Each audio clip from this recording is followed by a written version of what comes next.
The Rams make some roster moves. Is Sean McVay evolving or regressing? And should the Rams have kept Jalen Ramsey? That's coming up next here on Locked On Rams. You are Locked On Rams, your daily Los Angeles Rams podcast. Part of the Locked On Podcast Network, your team every day.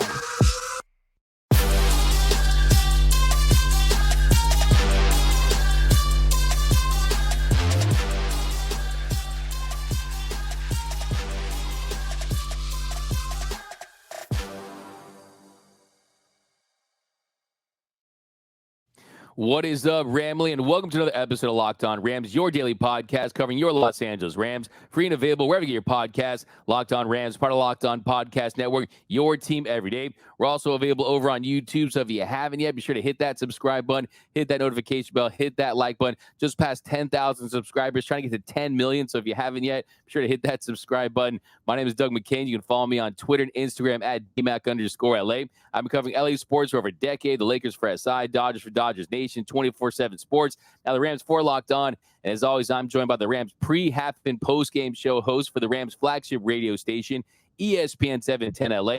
He's in his 8th season covering your Los Angeles Rams, the People Champ, Mr. Travis Rogers. You can follow him on the X at Travis Rogers. And on today's show, is Sean McVay regressing or is he evolving? We're going to talk about this Rams offense. The Rams cut a running back. And should the Rams have kept Jalen Ramsey? But first, this episode is brought to you by Gametime. Download the Gametime app, create an account, and use code LOCKEDONNFL for $20 off your first purchase. Last-minute tickets, lowest price guaranteed. Now, Travis, a little housekeeping here. To make room for Kyren Williams, the Rams have cut Darrell Henderson. Look, Darrell Henderson, people saying he's washed, people saying it wasn't a good move to bring him back. He had 46 carries, 112 yards, and 2 touchdowns, 103 receiving yards in 4 games back. Now, see people out there saying, oh, we could have developed Zach Evans. Yes, I wanted to see Zach Evans. He did get 1 carry on Sunday, but at least Darrell Henderson is still a good pass blocker, still a good receiver out of the backfield. I have no issue with this considering where the Rams were at. Yeah, I think it was one of those things that they needed somebody that they could trust, right? That Darrell Henderson was not going to turn into a prolific running back overnight. Darrell Henderson was not going to come in and give you 120 yards a game and get in the end zone, every weekend. But what he was a pro, right? And I mean that in the best possible way. He picked up his blocking assignments. He knew what the scheme was. He made sure that Matthew Stafford was protected to the best of his ability. He turned the right way. And that's what they needed him for. They needed somebody that they could trust to go back there with Matthew Stafford, not necessarily to break off 25, 30-yard runs along the way, but just somebody that understood what it is that the Rams are doing. He's not a prolific NFL player. This may be the end of the line for him. He was on the street when they brought him in the first time, but I give him all the credit in the world for coming in and doing a pretty darn good job considering that he wasn't even on a team prior to getting the call at the last minute. Yeah, and he was able to get that touchdown. How about this? Imagine if Stafford finds him on that wheel route and he gets the explosive catch right there to kind of end that thing. But I really think where he's at right now, he could rejoin the practice squad. I mean, no one's probably going to claim him, so we could still see him back. But you got Kyren, you got Royce Freeman. I think Royce Freeman really has made an impact. Just watching those second effort runs, you see the ability that he had. He had 42 snaps versus Henderson's 24. Evans, like I said, had 1 snap. So, yeah, definitely feeling good about that combination of Royce Freeman and Kyren Williams. A little mix, a little Sony Michel vibe. You got a little mix up there as far as contrasting styles. Yeah, I like Freeman, too, for what it is they ask him to do. Royce Freeman is a 1-cut or 0-cut back. He, when you watch him on TV or you see him in person, that dude is a tank. Like, he is a very, very physical running back. He's not the most athletic guy in the world, but he's going to hit that hole with speed. He's going to hit that hole with purpose. And if you need tough yardages between the tackles, Royce Freeman's a pretty good guy. Now, if you need him to get outside and make guys miss, he's not the right guy. That's why Kyren Williams is back, and that's why I think it's particularly exciting heading into Arizona, knowing that the guy that kind of had his breakout game against the Cards is coming back against the very same team. I love how Royce was running hard and physical. I thought a big key play, that 3rd down conversion, that 3rd and 2 is able to get the first down. How about this, though? 5 forced missed tackles. That was the most for a Rams running back this season. That was a little bit of a surprise to me.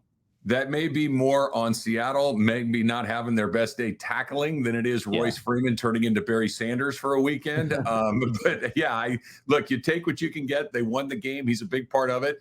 And again, I think he's another one of those guys like Darrell Henderson that you can trust now, that if you have to put him into a game, if you have to put him into a blocking assignment, if you can't give him the ball, you can believe that he's going to do the right thing. And, in a Sean McVay offense, I think that's incredibly important. I think that's probably part of the reason why Zach Evans hasn't gotten a ton of looks along the way is I don't know if Sean McVay really trusts him to that level the way that you need to.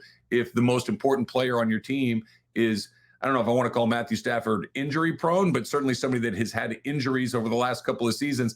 I can't have a rookie back there who might not quite fully grasp what's going on. Give me a vet that understands it a little better, even if maybe the high side is a little lower. Absolutely agree. You mentioned Sean McVay's offense, his Rams offense. Now, I think one of the biggest takeaways was you saw this Rams team win a game they probably shouldn't have, right? And just look at the numbers just across the board. They were outgained. They didn't fare as well on third downs. They didn't run as many plays. They held the ball for 28 minutes. Seattle had the ball for 32 minutes. The Seahawks had better offense essentially by every single metric, advanced metric, EPA, and things like that. But still, the Rams found a way to win. It was actually their first fourth quarter comeback since Super Bowl 56. And I think the big question is, you look at that offense through the first three quarters, it was really the worst in the NFL by essentially every metric. Then they turned on the fourth quarter. Really, ever since that hit on that failed flea flicker on the jet sweep, it was almost like, I don't know if you saw someone posted how it was like the USC version, but they didn't run it. They have the same success. And then he throws the interception on that play. Since that play, Stafford turned it on. He led this team to a victory. And I think the big question is, did you feel good about Sean McVay's play calling in this one? I think the first three quarters, they looked flat. There's no doubt about that. And it's interesting that when Kupp got injured, you saw Stafford distribute the ball around more, before Kupp got injured, Puka Nacua had just one target. That one target led to that touchdown there towards the end of the first half right there with 6 seconds. So he had Kupp out. He had a little bit of a balance, and I think that McVay, he did a good job. I like the fact that he went for on 4th and goal there to start the game. I don't know if the play call was great. You go to 2-2 in that situation, but I still like the call being aggressive, a more aggressive Sean McVay coming out of the bye week. Yeah, I didn't love the call on 4th down because the Rams have been struggling to score points full stop, right? They're averaging under 20 points a game. And when you have an opportunity to get points, especially early in the game, I think I want to take them, right? Let's get on the board. Let's make sure that zero goes away. Let's see what's happening because the Rams are not going to have to out touchdown their opponents to win these games. They're not trying to win these games 38-35. They're trying to win these games 20-17, 17-16. These are the scores that they're playing with, and 3 can be a big part of that. When it comes to McVay's offense, here's where I'm a little bit curious. When he first came into the league and when this team was at its best, guys were open all the time. Guys were running free a lot. And I'm talking NFL open. I'm talking open by a yard and a half or so. I'm not talking high school football open where somebody's by themselves, right? I'm talking NFL open, and they're not very often. And I don't know if that is a function of the offensive line not being able to buy you enough time. I don't know if that's a function of not having nearly the offensive weapons that you may have had in the past, of a quarterback maybe regressing a little bit, but it doesn't seem like there are as many opportunities for, and I'm not talking 30, 40, 50-yard plays. I'm talking 9-yard plays, 12-yard plays, 15-yard plays, those plays that just start to move you down the field pretty quickly. The Rams used to thrive in those situations. I remember even in the Jared Goff days thinking when they're 3rd and 6, 3rd and 8, like, hey, they're okay. They're going to find a way to convert this. And now if it's anything more than 3rd and 3, it feels like they're really up against a wall. So I am looking for a little more creativity. I am looking for a little bit more of managing down and distance prior to 3rd downs, because just getting guys open the way that they used to doesn't seem to be happening. Yeah, let's be honest. It can look very clunky at times. I mean, just look at the first 3 quarters. Like I said, a negative 0.252 EPA. It was the second worst in the NFL through 3 quarters. If you look at their first 5 drives, they ended 3 and out. They had 3 of their first 5 drives were 3 and out. So really nothing really doing there to talk about the 3rd down conversions. I think when you look at the decision to go for it on 4th and goal, I think the decision was right. I didn't like the play call. I think early in that down, you could have gone to screen to Darrell Henderson. You could have pounded the rock a little more. But, yeah, they didn't convert. They kind of realized in this one that if you're in the red zone, you have to find a way to get touchdowns because there's no guarantee you're going to be back in that situation. And you look later in the game, in the drive that ended up with the game-winning field goal, essentially, that was an interesting one as well. I like the aggression there, going for the passing play on 2nd and goal. You got Puka Nacua on the slant there. You're going to live with that matchup every single time. And he realized that, okay, even if I get a field goal here, you look at Myers, the success that he's had, and Geno Smith come back in the game. I like the aggression there. So it's another example that this game, a more aggressive Sean McVay towards the goal line. I hated the call on 2nd down in the 4th quarter. I really did. It gave Seattle 35 more seconds to try to come back and score on the other end. And the play call in particular, tell me that you didn't get extreme Russell Wilson in the Super Bowl vibes right there, where all of a sudden, hey, we'll watch this. We're going to throw it at the last minute. Now, it didn't get intercepted the way that it did for Russell Wilson, but it wasn't complete. It did stop the clock. It was the difference between Seattle having a chance to kick that 55-yarder and not.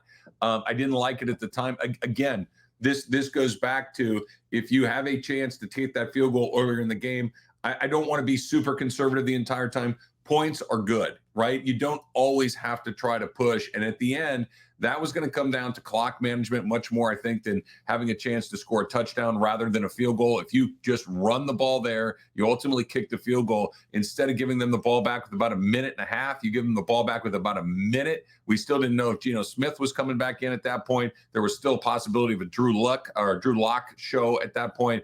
I didn't like it. That felt very lucky to me. I know that the Rams won. They made the kick. The defense was great in that game, but the McVay portion of it to me was not his best day. Yeah, well, look, Sean McVay, he did find a way to get those timeouts, but I just like the call because, look, you want to try to win the game, and they knew they were going to stop on some of those run plays, so I have no issue with that decision. I like the aggressive Sean McVay just letting it rip in that situation, but we're going to continue to break down this Rams offense. We're going to have the discussion. Has Sean McVay regressed as a play caller, or has he evolved? We're going to talk about the Rams offense and the differences this season. That's coming up next here on Locked On Rams.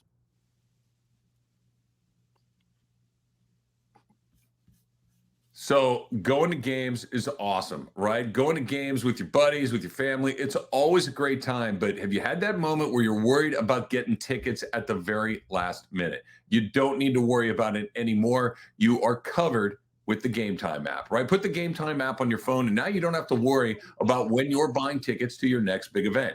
Gametime is the fast and easy way to buy tickets for all the sports events, all the music, all the comedy, all the theater events near you.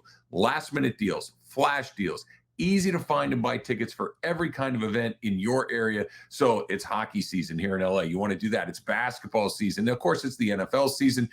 All of your tickets. You want to go see a comedy show? Gametime has you hooked up right there. And you can see all of the views from your seat before you buy, so know exactly what to expect when you arrive. And the all-in pricing shows you the total upfront, so you don't, or I should say, you do know you're getting a great deal without those hidden fees. You've had that moment, right? Oh, that's not too bad. You hit the button, and all of a sudden it's like, well, where did that price go? Not at Gametime. Take the guesswork out of buying tickets with Gametime. Download the Gametime app. Create an account, use the code LOCKEDONNFL for $20 off of your first purchase. Terms apply. Again, create an account with the Gametime app. Redeem the code LOCKEDONNFL. That's LOCKEDONNFL for $20 off. Download Gametime today. Last minute tickets, lowest prices guaranteed. And we are off running here on Locked On Rams. Thank you for making Locked On Rams your first listen every single weekday, free and available wherever you get your podcast. Locked On Rams, part of Locked On Podcast Network, your team every day. Special shout out to those everyday listeners. We appreciate you watching every episode, listening to every episode, and you can join that Everyday Listeners Club too. Membership is 100% free, and you won't miss a thing about your Los Angeles Rams. Now, Travis, we're going to pick up where we left off the last segment. Like we said, Sean McVay, he did find a way to get all those timeouts from Seattle, did take his shot. They did kick the field goal. Now, I don't know if you saw this, but Luke Havrasik thought he was kicking an extra point. He thought they had scored a touchdown.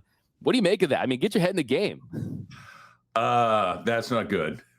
I mean, just full stop. That's not good. Like, bro, you are in the NFL by the skin of your teeth. Let's pay attention to the situation because, and it's funny because leading up to that moment, even though the Rams were knocking on the door and it was going to be, whatever it was, a 24, 25-yard field goal attempt, I said to Kirk Morrison, who I do the pre-half and post-game show with, I said, you understand this kid's never had to kick an NFL kick under any sort of pressure ever, right? That he has never had to do it because he's been in the league for 2 full games now at this point. Now, had I known that he was so relaxed and unaware that this was even a field goal, I might have felt a little better about it, because he's probably thinking, this is just icing on the cake, as opposed to, if you miss this, we lose the game. But I'm going to want to keep that one to yourself. That's not a good look, Luke.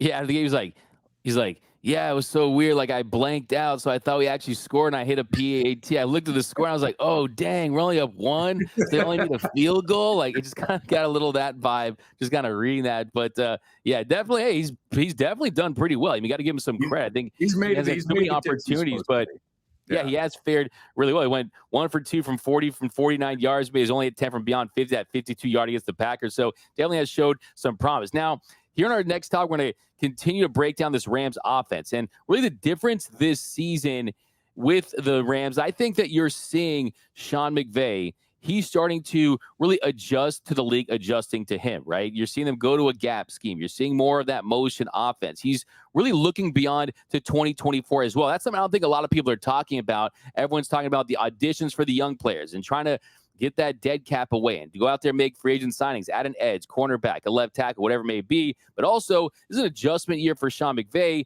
who's had a lot of success in this league, but the league's adjusted to them. And now you're noticing those light boxes, different fronts on the 4 right there. And he's trying to say, okay, how can we zig when the other teams around the league are zagging? I think this is the challenge for him, right? That he came into the league and had so much success so quickly and was able to move the ball, I mean, almost at will, it felt like at times, to just be able to always find an offensive answer. And this season has not been that. Like I said a minute ago, the everydayers will certainly probably roll their eyes as I get ready to say this. They're averaging less than 20 points a game. This was a team that was supposed to be led by their offense. This is a team that was supposed to be Matthew Stafford, Cooper Kupp, and let's go figure it out from there and hope that the defense holds up. That's not what's happened. The defense has been the thing that has held up, and the offense has been the one that's looking. And when you look at it, there have been weapons. Matthew Stafford still has days where he's as good as anybody there is. Puka Nacua has developed to, at worst, a pretty good NFL wide receiver, and maybe even better than that. Cooper Kupp is a different situation. I think that is one of the more interesting parts of where the Rams are in this season, because is this just injury? Is this not been being in rhythm, or is this the beginning of a new version of Cooper Kupp? I think that's a real question on Sean McVay's plate. And then, of course, there's just Sean McVay and the play calling. It looks really familiar. It looks like something that you've seen a lot over the years. And if, guys like you and I who follow the team closely, but we're not NFL defensive coordinators, that if we can recognize a lot of this stuff, then what do the guys that get paid a lot of money to do to recognize this stuff start to stop it? When was the last time we saw the Rams just light it up? And it's been a really long time, maybe the Christmas of last year against Denver when they scored those 50 points, but that was just as much a function of Denver being dreadful as it was the Rams doing anything well. We just really have not seen that Rams offense look the way it has been in previous seasons, really in a couple of years. It's been a long time.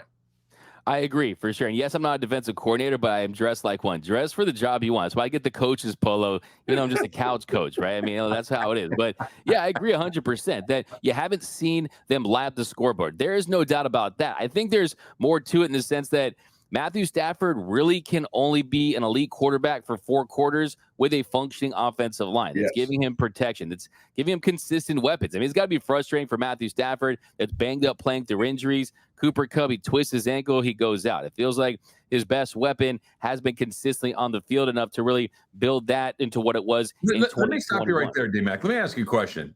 Is Cooper Kupp still their best weapon? I'm not so sure he is anymore. I know that we keep saying that, and I know that historically over the last few seasons he has been that. When was the last time he was the best wide receiver on the field? It's been a long time. And there are circumstances, the injury, the lack of time for Matthew Stafford, but we've seen Puka do some stuff that's like, whoa, okay.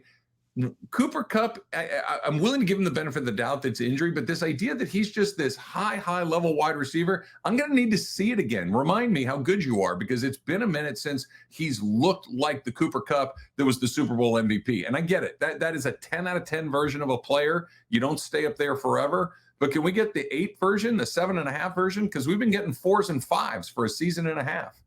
Yeah, there's no doubt about it. He does not look anything like the guy he was in 2021. And look, hamstring injuries, those tend to linger. These injuries that he's suffered are ones that stick with you, and then you're not. And no one's at 100%, let's be honest here, in the NFL. But when you're younger, you can overcome some of that stuff, right? Especially when you're going up against talented DBs. Now, is he the best weapon on the Rams? I think the answer right now is unequivocally no, right? Absolutely, it's Puka Nacua. Because when Puka Nacua has been the top target, he's taken over games. I mean, you saw the 32-yard completion over the middle. Matthew Stafford drops it right over the top of the DBs. A great throw right there. And I also think, too, it almost makes you feel like when Stafford sees Puka and knows that, okay, he's going to be our top target, then he starts to get in a groove and starts to feel reinvigorated and re-energized, because when Kupp's on the field, they're targeting him too much. I mean, they're forcing the ball to him when you got to distribute it. So I think right now, you hate to say, I'm not saying that right now that if you're a GM and it's to help you win next year, you would take Kupp over Puka. But still, I think that that's definitely a valid point. Right now, what we've seen this season, Kupp hasn't been on the field consistently enough and made plays consistently enough to say that he still earned that reputation. Now, as far as where this Rams offense is, I kind of find it fascinating. I have to be honest with you. I mean, you look at, they've used motion almost 70% of the time. That's top 4 in the NFL. And the difference is, you mentioned the Robert Woods, Cooper Kupp era, right? Goff, 2017, 2018, when that offense was humming. One, you had the best running back in the league in Todd Gurley, right? But two, you had them using jet sweeps and play actions and motions to set up the pass. Now they're trying to use it to set up the run. So I do think that one of the plans for this season was to use this year for Sean McVay to really evolve as a play caller. And I think that is going to be the big tell moving forward, is does he have this new second act as far as, okay, 11 personnel, we understand that, really 11.5 personnel. They kind of would talk about that with the way that Cooper Kupp and Robert Woods could block. But I think moving forward, he had to make a change, and this is the perfect year to do it. I think you mentioned something that's really important. The players that we've seen when this thing's cranked up, the players that you just mentioned, like Robert Woods or Cooper Kupp a couple of years ago when he was at this very best version of himself, the talent level on this team, and again, everydayers are like, yeah, I know what he's going to say right now, and you're right. The talent level on this team is not where it was. It's really hard to scheme open Austin Trammell. It's really hard to scheme open Tyler Higbee when he can't move. It's really hard to run an offense when you've got Ronnie Rivers and Cam Akers as your featured backs for a period of time. It's just that those guys aren't Todd Gurley. There's not a Robert Woods. There's not a Brandon Cooks out there. Brandon Cooks is infinitely better than Tutu Atwell. There just isn't enough talent on that side of the ball for him to play at his very best. It's like playing a round of golf, and you know, with the other guys, you have every club in your bag, and now you're basically trying to play a round of golf with a 7-iron. It's like, can you do it? Yeah, I guess you can, but it'd be nice to have some of the other clubs in the bag, and he just doesn't have them right now. That's the case, and that's the thing, too. I mean, you saw more motion. Why was that? Was try to give Tutu Atwell the ability to have a better release, to get off the ball, try to utilize him, but you're asking him to really go out there and make those plays. Yeah, it almost feels like this offense at times, they're very stagnant, and I think a lot of that has to do with the personnel. I do like the fact you are seeing more play action this season, but at the end of the day, Matthew Stafford is a drop-back quarterback. That's what he is, and this offense is predicated on him completing passes downfield using that elite arm. That's how they were able to come back, and he goes 7 for 11 for 111 yards in that comeback, right? But you mentioned something. You want Austin Trammell. That flea flicker there, the intended receiver was Austin Trammell, right? And Trammell made some nice plays. I give him a lot of credit. He's got a lot of heart, right? I love Austin Trammell as a returner, but that really tells you. You're going from OBJ, you're going from Cooper Kupp, going from star receivers to Austin Trammell. Kupp at his best, Woods, who is a pro's pro, Brandon Cooks, who's had 1,000 yards, I think, on every team in the NFL, OBJ, who's an all-pro level caliber receiver, to Austin Trammell and Tutu Atwell. There's a reason it doesn't look like the way it used to look. There's a reason that Puka Nacua has kind of popped the way that he has. It's because it's like, oh, okay, there it is. There's another high-quality NFL wide receiver. You know, Kupp's going this way. Everyone else is already down there. Puka's finally the one guy that's kind of coming up the right way. They need to add talent to this team, and not just at the wide receiver position. They need to add it at pretty much every position that's not quarterback and defensive tackle. Absolutely. And I do hold true that McVay's evolving. He's not regressing. I think he had to do this season. And I think that better personnel, different players. I mean, you look at some of these players up and down this line, would they be starting for other teams? I think the answer is no for most of these guys. So you have to consider that. But coming up next here on Locked On Rams, should LA have kept Jalen Ramsey? Ramsey has been phenomenal since returning to the Dolphins. That's coming up next here on Locked On Rams. All right, T-Mac, let's talk about PrizePicks, right? If you're watching us on YouTube right now, you can see I have my PrizePicks app open right now and looking at some of these Thanksgiving Day games. Let me tell you what PrizePicks is. Basically, you just pick between 2 and 6 players. You look at their statistical projections, and you decide whether you want to hit more or less. For instance, Christian McCaffrey on Thanksgiving, his PrizePicks projection is 0.5 yards running and catching and receiving combined. So they're basically giving you a free one. Now you got to find one more. David Montgomery, 75.5 yards passing and receiving. Do you like more or less? That's how easy it is at PrizePicks. And with basketball season here, you can combine things. You can put NFL players together with NBA players. It is so much fun. You can win up to 25 times your money. It's easy. Here's how you do it. Go to prizepicks.com/LockedOnNFL. Use that code LockedOnNFL for a first deposit match of up to $100. Again,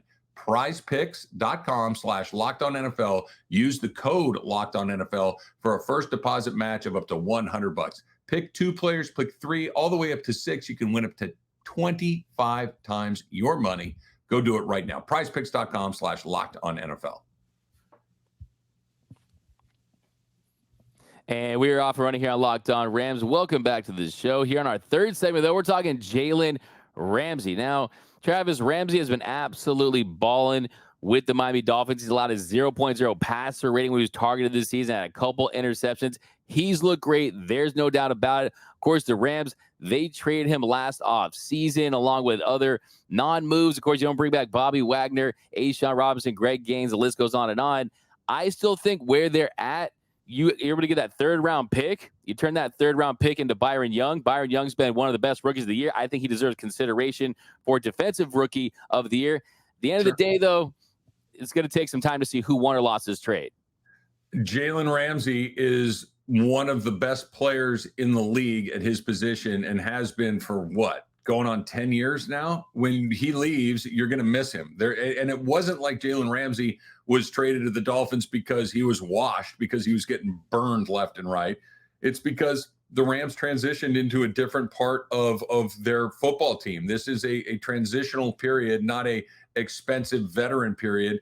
Do they miss him? Absolutely. Would it be nice to have him here? Absolutely. Because not only was he a great player, he was a leader. He was one of the, and I'll steal a line from Deion Sanders, who thought that Mount Rushmore was in Los Angeles until yesterday, that he's got leaders and dogs, right? And that's what Jalen Ramsey is, both. He would have the L and the D on his jersey because he is a leader. Everybody follows him. He's one of those made guys in the NFL, and dude can go. He's just a great player. They miss him terribly. Now, like you said, the draft picks that came along with that trade have already started to show a little bit. And if they continue to improve, it'll mitigate some of the frustration of seeing him play as well as he has in Miami. But heck yeah, Jalen Ramsey is missed. And for what came in the other way, it doesn't feel equitable at all. But like you mentioned, that takes some time. You can't really look for the Goff Stafford trade. And not that this is the same thing, but in the moment, you're like, oh my God, the Rams fleeced them. They went and they won a Super Bowl right away. Well, I bet the Lions are feeling pretty good about that trade right now. They've got a quarterback that works. They got a bunch of first-round draft picks out of the deal. Sometimes it takes a little time for these things to sort themselves out. 100%. And I think that even if you think he's a great player, which he still is, there's no doubt about that. That's evident by his play since he's returned from the injury. But look, why did they lose to the Packers? Because they scored 3 points, right? They were awful. Why did they lose to the Cowboys? I mean, the offensive line couldn't hold up. Matthew Stafford was roughed up. Why did they lose to the Steelers, right? Was that because the defense? No, the defense has performed well. Yeah. Also, Akella Witherspoon, for a good chunk of this season, was top 5 in most categories for cornerback. So, yes, Jalen Ramsey, you lose a player like that. Look, the person who wins the trade is the team that got the best player, right? That's always the case. Agree. Dolphins got the best player. They won the trade. I'm not afraid to say that. Also, you look at the salary he was going to earn, it wouldn't have affected him this year, right? I mean, you got the dead cap of close to $20 million. He has a $14.5 million base salary. So, look, financially, it wouldn't really hurt them that much to have him this season. But I think moving forward, it's about eating that dead cap this season, knowing you weren't going to be a Super Bowl contending team. So I have no issue with it. I want to say, too, I love the fact that the whole time Jalen Ramsey was saying, okay, I don't want to make it. I don't want to have a trade. I don't want to be traded. I was denying really being someone who's going out there demanding a trade. And then he gets traded and he tweets, dreamed of this day for a month. Like, come on, dog. He is who he is, right? Like Jalen was chirping before he got here. Jalen chirped while he was here, and Jalen chirped on the way out the door. So I always admire guys that are consistent. He has been consistent. He's a terrific player. And look, I like he did the thing that I'm always going to be okay with. He won the Super Bowl for the team that I care about. He was a big part of building the Rams into a Super Bowl caliber team, a Super Bowl champion.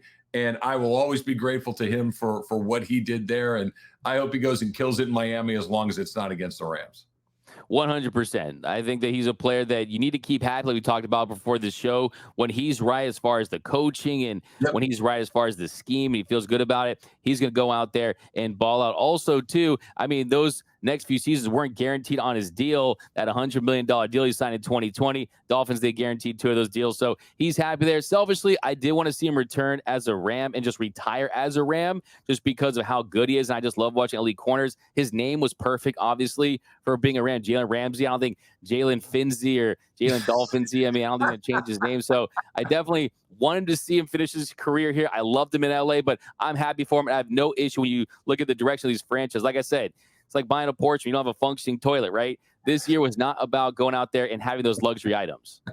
I don't know if a toilet is a luxury item, but yeah, I understand. The Porsche is.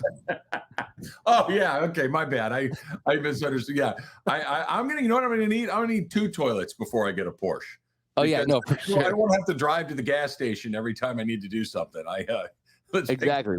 We're doing single ply toilet paper this year too. I mean, that's just what it is here at Ramsland. But hey, this team still alive, still in the hunt, and we got the Cardinals coming up this Sunday. Let's keep it rolling, Rams fans. But that's gonna do it for this episode of Locked On Rams. My name is Doug McCain. My name is Doug McCain. You can follow me on X and Instagram at DMac_LA. And as always, you can follow the People's Champ, Mr. Travis Rogers at Travis Rogers. And until next time, whose house? It's Locked On Rams house.